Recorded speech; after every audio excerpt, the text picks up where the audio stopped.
Aujourd'hui, nous voulons réussir, mais on ne se demande pas qu'est-ce que nous avons d'abord donné avant de réussir. Tu veux avoir l'argent, qu'est-ce que tu as déjà donné? Tu vas avoir le succès, mais tu as déjà donné quoi?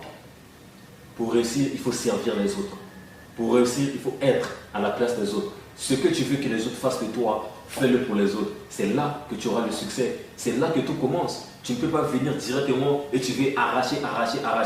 Il y a des gens qui sacrifient leur vie, qui sacrifient leur âme, qui sacrifient leurs frères, leur famille à cause du succès. Jim Rohn qui dit, le succès, ce n'est pas quelque chose qu'on poursuit comme l'argent. Tu vas sacrifier ta fille, tu vas sacrifier ton oncle, tu vas sacrifier tes parents, tu vas sacrifier les organes, tu vas sacrifier je ne sais quoi pour avoir le succès. Non, le succès, ce n'est pas quelque chose qu'on poursuit. Ce n'est pas quelque chose qu'on court après. Le succès, c'est quelque chose qu'on attire vers soi en essayant de devenir la meilleure personne. Donc, si tu veux avoir le succès, si tu veux être là où tu veux, là où tu t'envisages, commence d'abord à travailler sur soi. Quelles sont les compétences que tu veux? Quelles sont les compétences que tu dois compléter? Qu'est-ce qui te manque pour être là où tu veux? Qu'est-ce qui te manque pour être au niveau que tu veux être?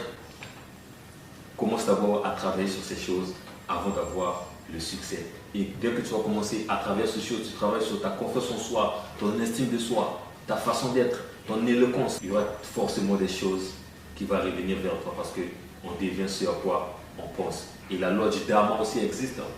La loi du dharma qui dit que tout ce qu'on sème, on le reçoit. Tout ce que tu sèmes sur toi-même, tout ce que tu sèmes sur la connaissance, tout ce que tu sèmes sur le savoir, tu auras. Parce qu'avant d'avoir, il faut savoir. Le verbe avoir se trouve dans le savoir. Si tu sépares le S entre savoir et avoir, tu verras que tout ce que tu veux avoir dans la vie, c'est dans le savoir.